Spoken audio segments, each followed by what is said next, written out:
ইউনূস নিজে খুনি, তার সমন্বয়করা খুনি। আমি যে কথাগুলি বলি রাখো, তোমার রেকর্ড করে রাখো, তোমার প্রতারক, আমার আপত্তি নেই। জি দাদা, জি আপা, পারমিশন দিচ্ছি। জি আপা, থ্যাংক ইউ। ডিজাইন করে সে মানুষ হত্যা করে মানুষের লাশের উপর পা দিয়ে সংবিধান লঙ্ঘন করে অবৈধভাবে তারা ক্ষমতা আসছে। মানে এদের অত্যাচারে সারা দেশ জর্জরিত। এদের কৃষক, শ্রমিক, কত শ্রমিক বেকার হয়ে গেছে। শ্রমিক আন্দোলন করছে, সাথে সাথে গুলি করে দুজনকে মেরে ফেললো গার্মেন্টস শ্রমিক। তোমার চাকরির বয়স নিয়ে আন্দোলন করে যমুনার সামনে যাওয়ার সাথে গুলি করলে একজন মারা গেল, তাদেরকে পিঠে তাদেরকে উঠাই দিল। ওই 7ই জুলাই থেকে এই ছাত্ররা যখন আন্দোলন করে 14 জুলাই পর্যন্ত এই অগ্নিসংযোগ এগুলি না হওয়া পর্যন্ত কারো গায়ে একটা টোকাও পড়েনি। ইচ্ছা মতো সব আসছে বসছে, আমরা তো কিচ্ছু করতে দেয়নি। পুলিশের কাছে কোনো মেটাল বুলেট ছিল না, পুলিশের কাছে কোনো মেটাল বুলেট ছিল না। নির্দেশ দিয়েছে কোনো গুলি করবে না। পুলিশ ব্যারিকেড ইচ্ছা মতো আন্দোলন করছে। আমরা তো শুরু থেকে তো অনেক কিছু করা যেত, আমরা তো করিনি কিছু। কারণ আমি বলছিলাম যেটা তো কোটা তো ছিলই না। 11 জুলাই থেকে তো কোটা স্থগিত হয়ে গেছে, কোটা তো আমি বাতিল করে দিয়েছি, আর কোটা আমরা নিয়ে গেছি। যেখানে কোটাই নাই, তা আন্দোলনটা কিসের জন্য ছিল? তারপরে আমাদের মন্ত্রীরা বসলো, তাদের সাথে সব দাবি মানা হলো। দাবি মানার পরে আবার এক দফা, তবে সেক্ষেত্রে খুন করো, এই তো আকাঙ্ক্ষা ছিল আমাকে হত্যা করা। আপনাকে হত্যা করা মানে বাংলাদেশকে হত্যা করা, ওরা তো হত্যা মামলা। আবার হত্যা মামলা দিয়ে আবার এখন বলে গণহত্যার বিচার হবে। গণহত্যার বিচার আমার না, গণহত্যার বিচার হবে ইউনূসের।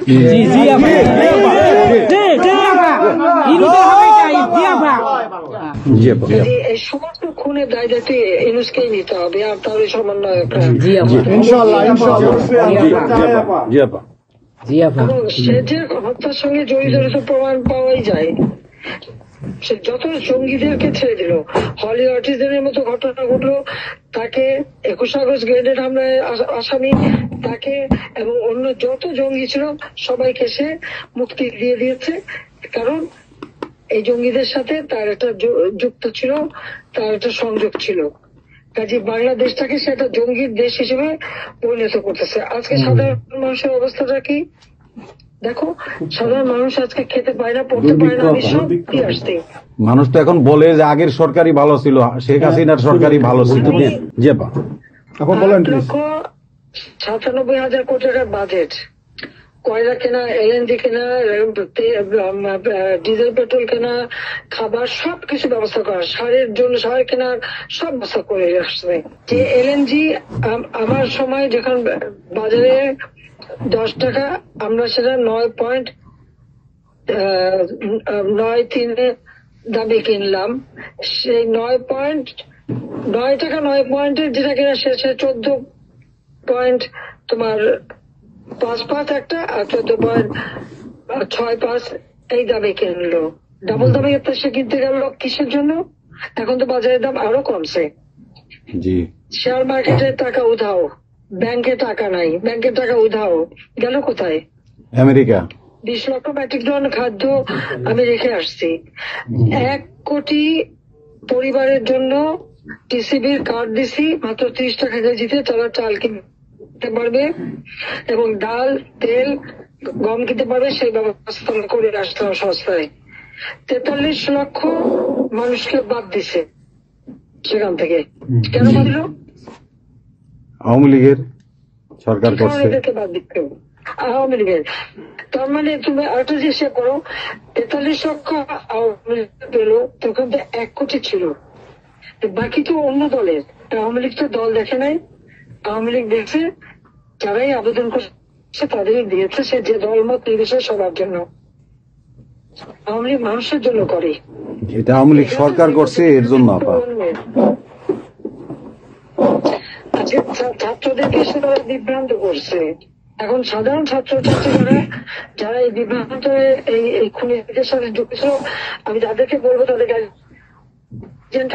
আবেদন করছিলাম, বুঝতে পারছেন না যে কি হচ্ছে, আপনাদের বাচ্চাদের আসতে দিয়ে তারা দিচ্ছে বাচ্চাদের।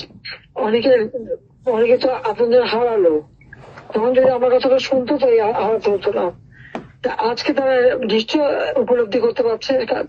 সেটা আমি বলবো যে এখন যারা এই সাধারণ ছাত্রছাত্রী নাবিজের সঙ্গে যুক্ত হয়েছিল তাদের প্রতি আমাদের কোনো ক্ষোভ নেই, কিচ্ছু নেই, বরং তারা লেখাপড়া করতে আমরা সেটা চাই। কিন্তু আমার কথাটা হচ্ছে, আমাদের ছাত্রলীগ করাটা কি অপরাধ? আওয়ামী লীগের সন্তান হচ্ছে তার জন্য কি অপরাধ? তাদের পরীক্ষা দিতে দেবে না, ভাইবা দিতে দেবে না, ইউনিভার্সিটিতে যেতে দেবে না, স্কুলে যেতে দেবে না, কলেজে যেতে দেবে না। What is this? আর এই ছেলে পেলেদেরকে কিভাবে বেয়াদব বানিয়েছে? স্কুলের প্রিন্সিপাল, টিচার তাদেরকে তার জুতোর মালা পরায়, গাছের সাথে বাঁধে, তাদেরকে দিয়ে রিজাইন করায়। লাঠি সোটা নিয়ে জীবন, আমি জানি পৃথিবীতে কোনো দেশে এই ঘটনা ঘটছে কিনা।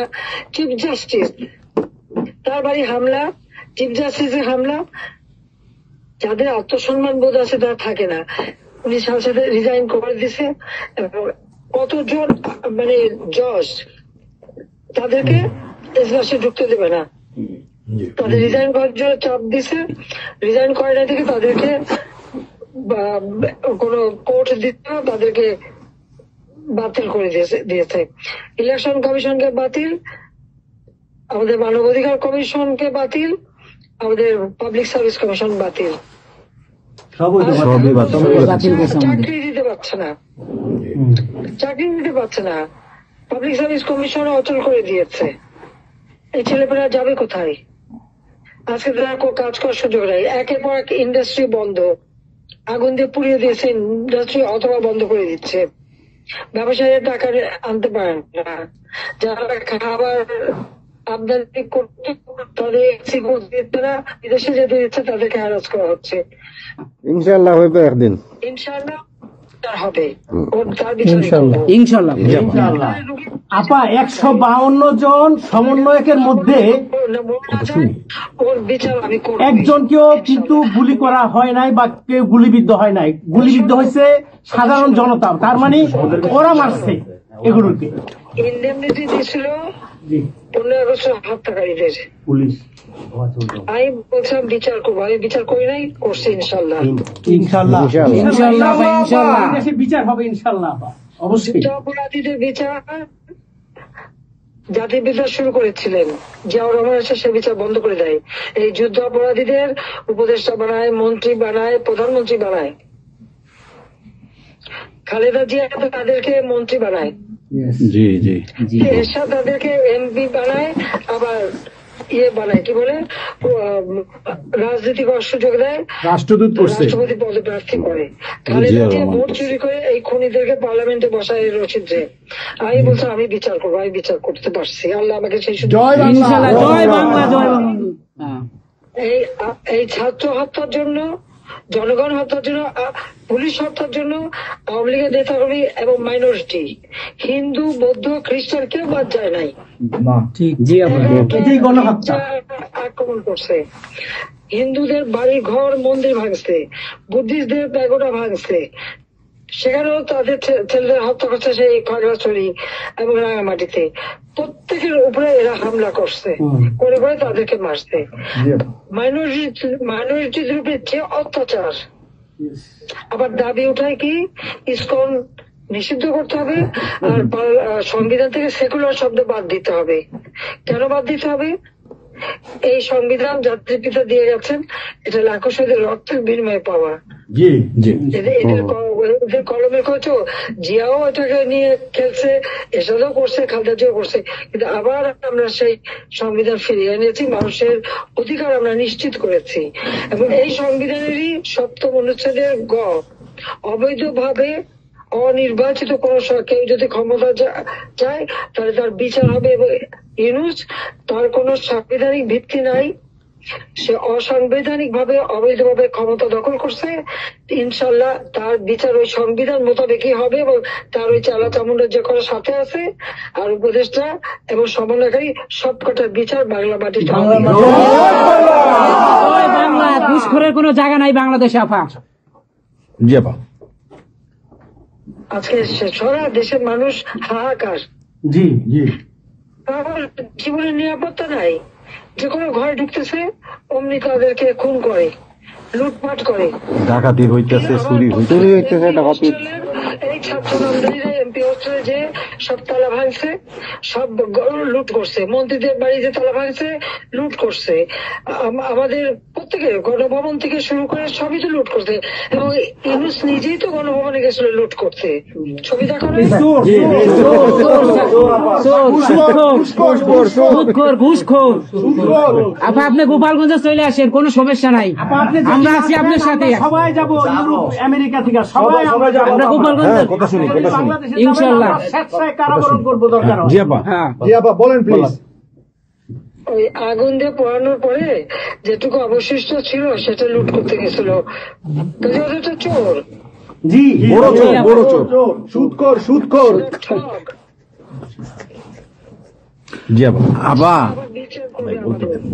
আপা আচ্ছা, আমি ওর বিচার করবে জনতা। Yes, yes, yes, আপা। জনতা তো করবেই, আমরা নিজেরা করবো আপা, ফাঁসি চাই না, নিজের হাতে আমরা করবো। দৃষ্টান্তমূলক ফাঁসি চাই, যেটা জনগণ দেখবে ওই ফাঁসি চাই। যার যার বাড়ি ঘর পড়াইছে করছে, আপা দেশের থেকে সব গরিব মানুষ এখন গ্রামে যাচ্ছে, খাবার পাচ্ছে না, কিচ্ছু পাচ্ছে না, খুব কষ্টে আছে সাধারণ পাবলিক, খুবই খারাপ আপা। সারা বাংলাদেশ, আমরা দোয়া করি আপনি তাড়াতাড়ি আসেন। বৃহত্তর নোয়াখালীর অবস্থা অনেক খারাপ আপা। সারা বাংলাদেশের অবস্থা খারাপ। বানায় রাখছে ওরা আপা, সারা বাংলাদেশটাকে একটা বদ্ধ ভূমি বানায় রাখছে, যেখানে সেখানে হত্যা, মানে এমন কোন লোক নাই যারা এখন শান্তিতে আছে। সবাই কেউ একটা নিরাপদে নাই, কথাই বলে কেউ নিরাপদে যে নাই। আগেই ভালো ছিল, আগে সরকারি ভালো ছিল। আমরা ভুল করেছি আপা, এই কথা সবাই বলে। সবাই অনুতপ্ত আপা। আপনি বলেন না, না, এখন। জি আপা প্লিজ, প্লিজ বলেন আপা। প্লিজ। প্রত্যেকটা জায়গায় তো এইভাবে, এবং এখন আবার সে ওই আরেকটা পদক্ষেপ নিচ্ছে, এদিকে প্রায় 80 জন প্লাস আরো 35 জন, সেই সাথে 300 লোক, তারা জেলা, উপজেলা, ইউনিয়নে সার্ভে করতে পাঠাচ্ছে। সবাইকে বলে দাও ওই সার্ভে করতে কারা যায়, কাদের নাম লিখছে, Yes, সেগুলো of course, আমরা করবো আপা। Definitely you could get it. Yeah. আমরা চাই আপা আপনি সুস্থ থাকেন, আপনি সুস্থ থাকলে বাংলাদেশ সুস্থ থাকবে, বাংলাদেশ ভালো থাকবে। আপনাকে আবার আমরা ফিরিয়ে এনে বাংলাদেশকে আবার এগিয়ে নিয়ে যাওয়ার জন্য জয়ের মালা পরা বাবা, আবার জয় বাংলা, জয় বাংলা, জয় বঙ্গবন্ধু। জি আপা প্লিজ। আমরা তোমাদের যে দেশে আছো সেই দেশে স্যার ডেনমার্ক আমেরিকা সবাই এখানে আছি আপা, ডেনমার্ক আমেরিকা সবাই আছি। আপা আপনি এখন আমাদের কিছু নির্দেশনা দেন, আমরা প্রবাসী থেকে কি করতে পারি, হ্যাঁ, এবং বাংলাদেশে আমাদের যে ফ্যামিলি আছে, আত্মীয় স্বজন আছে, আমাদের যে বিভিন্ন দলের নেতৃবৃন্দরা আছে, আমরা কিন্তু অর্থনৈতিক থেকে বিভিন্ন ভাবে সহযোগিতা করতেছি, যার যেভাবে পারি আমরা। প্রবাসীরা করতেছে আপা। বাকিটা আপা আপনি নির্দেশনা দেন, আপনার নির্দেশনার মতো আমরা কাজ করবো বাংলাদেশে এবং প্রবাসে। তোমাদের যেটা করতে হবে, একটা হচ্ছে তোমরা যে দেশে আছো সেই দেশের আইন কানুন মেনে জি, ওখানকার যারা নির্বাচিত প্রতিনিধি বা সরকার বা যে বিভিন্ন মানবাধিকার সংস্থা, তারপরে 165 জন সাংবাদিকের জি, চাকরি নাই, জি, তাদের অ্যাক্রেডিটেশন কার্ড বাতিল করে দিছে। 106 জন সাংবাদিকের বিরুদ্ধে হত্যা মামলা দিছে, এবং আমাদের কতজনকে গ্রেপ্তার করে জেলে ঢুকাইছে, মানবিত জীবন যাপন করছে। জি। সাংস্কৃতিক কাজ করতে পারে না, ব্যান্ড শোরা ব্যান্ড কোন অনুষ্ঠান করতে পারে না, পাকিস্তান থেকে ব্যান্ড শো এনে করায়, অথচ আমার দেশে ব্যান্ড শো যারা তারা এখন কাজ পায় না। এরা আবার এদের সাথেই ছিল, তারাও লাল রং লাগাইছিল, এখন আর তাদের পাত্তা নাই, তারাও কাজ পায় না। সংস্কৃতি কর্মকাণ্ড বন্ধ, সমস্ত সামাজিক নিরাপত্তার যত গরিব মানুষ আমরা বয়স্ক ভাতা, বিধবা ভাতা, মুক্তিযোদ্ধা ভাতা যা যা দিয়েছিলাম সেগুলি সব বন্ধ করে দিয়ে সেটাকে মেরে খেয়ে গেছে। এমনকি মানে সারা দেশটাকে একটা লুটের রাজত্ব, খুনের রাজত্ব সৃষ্টি করছে। এই বিষয়টাই যে মানবাধিকার লঙ্ঘন, সাংবাদিকদের উপরে নির্যাতন, সাংবাদিকদের অত্যাচার করা, মহিলা সাংবাদিকদের যেভাবে অপমান করছে, এই বিষয়গুলি জনমত তোমাদের তৈরি করতে পারে আন্তর্জাতিক পর্যায়ে। ইউনুসের যে বিভৎস চেহারাটা, ওইটাই আজকে মানুষের কাছে স্পষ্ট হয়ে গেছে। একটা রাষ্ট্র চালাতে সে টোটালি ব্যর্থ। জি এই জিনিসগুলি কি আপা আপা আমি একটা বলি, ইউনূস সাহেব রাখছে 4টা টোকাই রাখছে সাথে, 4টা টোকাই রাখছে। আর আপনি চিন্তা করেন না, বাংলাদেশে গৃহযুদ্ধ হবে তখন আপনাকে দেখবে। এটা তোমাদের করতে হবে। ইউরোপিয়ান ইউনিয়নে যেখানে তোমার ওখানকার পার্লামেন্টে যেখানে আসো, সব জায়গায় এই জনমত তৈরি করতে হবে। আমরা করবো। সন্ত্রাসের রাষ্ট্রে পরিণত করছে এবং মানুষ খুন করছে, আজকে খুন করছে। আজকে তুমি জানো মতলবে আমাদের মোফাজ্জল হোসেন মায়ের বাড়িতে আগুন এইগুলি সে করে বেড়াচ্ছে এবং সমস্ত এই ইচ্ছা মতো। কাজে তোমরা এই বিষয়গুলি তোলো, আর আত্মীয় স্বজন বন্ধু বান্ধব পরিচিত জানাচ্ছে খুবই কষ্ট আছে, তাদেরকে সাহায্য করো। মামলা দিয়ে আমাদের নেতা কর্মীদের চরম হয়রানি করে যাচ্ছে। তাদেরকে সহযোগিতা করা, এই যে আইনজীবী ঠিক করা এবং আন্তর্জাতিক ভাবে কিভাবে মানে এদেরকে সব জনমত সরকার যে অপকর্মগুলি করছে সেগুলি তুলে ধরা, এই কাজগুলি তোমাদের আবা একটা জিনিস একটু সন্দেহ লাগতেছে আপা। তাদের সাথে তোমরা থাকবা, কাজ করবা, আর দেশের ভিতরে মানুষকে যে এই সরকারকে না তাহলে দেশের মানুষের মুক্তি দেয়। হ্যাঁ আবা, আমি একটু একটা কথা বলতে চাই। একটা জিনিস একটু সন্দেহ লাগতেছে যে পাকিস্তান থেকে যে শিপের মধ্যে কতগুলি কন্টেইনার আসলো, এইটা কেন এবং এত দ্রুত ওরা কিভাবে পাকিস্তানের সঙ্গে ব্যবসায়িক সম্পর্কটা গড়লো? কারণ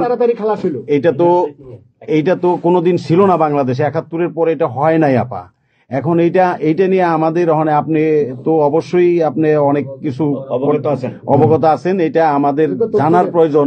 এই তথ্যটা আমাদের বের করা উচিত যে কোনো ভাবে, গোয়েন্দা বলেন যে কোনো ভাবে আমাদের তো কিছু না কিছু আছে, এদের মাধ্যমে এই জিনিসটা আমাদের খুবই দ্রুত বের করা উচিত। এরা কি মনে করতেছে, মনে হয় সম্ভবত ভয় পাইতেছে যে আমরা হয়তো দেশে একটা অরাজকতা সৃষ্টি করুম, ওরা একটা গৃহযুদ্ধের প্রস্তুতি নিতেছে অস্ত্র। আমার কাছে সন্দেহ। ওইখানে দুইজন যে মাল ডেলিভারি করে ওই জায়গাতে কন্টেনারের ওইখানে 2টা লোকের চাকরি চলে গেছে।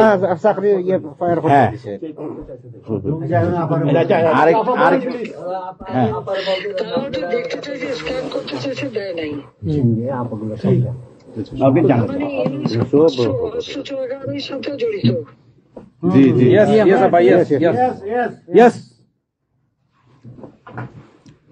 আপা এই দেশটাকে তো ওরা আবার সেই পাকিস্তানের পর্যায়ে নিয়ে গেছে, আমাদের এই দেশটাকে আবার উদ্ধার করতে হবে ইনশাল্লাহ। এই জন্য আমাদের যা করতে হবে প্রবাসী এবং দেশে, আপা আমরা যারা বাহিরে আছি আপা, আমরা প্রয়োজনে দেশে গিয়ে আবার ওই মুক্তিযুদ্ধ আমরা দেখি নাই 71-এ, আমরা নতুন মুক্তিযুদ্ধে আমরা অংশ নিব আপা ইনশাআল্লাহ। এই দেশকে আমাদের উদ্ধার করতেই হবে, এই দেশকে উদ্ধার করতেই হবে আপা আমাদের। একটা শুনি। জি আপা বলেন। আপা আমরা শেষ করবেন। আমরা ডেনমার্ক আওয়ামী লীগের পক্ষ থেকে এই জায়গায় আমরা যারা আছি, আমাদের বয়োজ্যেষ্ঠ নেতৃবৃন্দ আছে।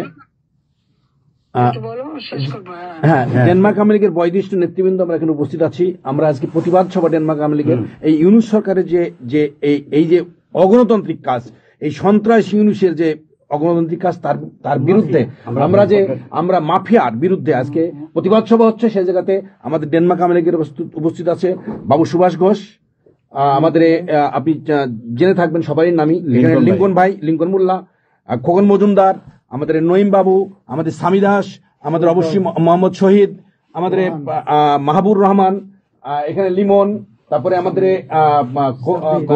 সাব্বির, তারপরে উপস্থিত আছেন আমাদের শামীম খালাসি, বোরানুদ্দিন, আমাদের মাসুদ চৌধুরী, স্বামী দাস, হিল্লোল বড়ুয়া, লিমন, অনেক নেতাকর্মী দাদা আপা, অনেক নেতাকর্মী উপস্থিত আছে। আমরা আপনার জন্য আজকে দোয়া করব, দুহাত তুলে আপনার দীর্ঘায়িত কামনা করছি। আগামীতে আপনাকে সুস্থ থাকতে হবে, আপনার মাধ্যমেই বাংলাদেশকে আমরা ঘুরে দাঁড়াবে।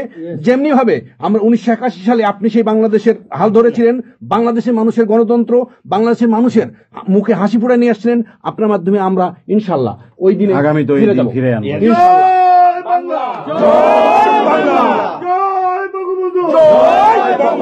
শেখ হাসিনার সরকার বারবার দরকার, বারবার দরকার, শেখ হাসিনার সরকার, শেখ ভয় নাই, রাজপথ হারি নাই, শেখ হাসিনার ভয় নাই, শেখ হাসিনার সরকার বারবার দরকার, শেখ হাসিনার সরকার বারবার দরকার। আপা আপনি দেখেন একটা ঠিক করে শুনুন। বলুন। জি আপা বলেন প্লিজ আপা, বলেন প্লিজ। বলেন, আপনি তো বিজি এমনিও। জি হ্যাঁ আপা, আরেকটা জিনিস আমি জিজ্ঞেস করি আপনাকে, এত বড় একটা ঘটনা আপা আমাদের উপর ঘটে গেল, আপা আমার আমাদের গোয়েন্দারা কি করছে আপা? এই প্রশ্নের অ্যান্সার আবার দিয়েন না। আমাদের সাংগঠনিক অ্যান্সার যেটা হয়েছে, আমরা যেহেতু রেকর্ড করেছি এই অনুষ্ঠানটা, সেই এই পর্যন্তই থাক, আমাদের মনে বলে ভালো। এই পর্যন্ত আমরা শেষ করছি। আপনাকে আবার ধন্যবাদ, আপনার জন্য দোয়া করছি, আপনার দীর্ঘায়িত কামনা করছি আপা। আপা আপনি শেষ করুন, সাংগঠনিক নির্দেশনা দেন। আপনি একটু শেষ করুন আপা, তারপরে আমরা শেষ। জি আপা, আমরা শেষ করছি। হ্যাঁ, রেকর্ডিং বন্ধ। ধন্যবাদ। রেকর্ডিং বন্ধ করুন, সব রেকর্ডিং বন্ধ করুন। সবাই রেকর্ডিং বন্ধ করুন। সবাই বন্ধ করুন। হ্যাঁ, এই রেকর্ডিং বন্ধ করুন। বন্ধ করেন। রেকর্ডিং বন্ধ করেন, রেকর্ডিং বন্ধ করেন। এই রেকর্ডিং করবেন।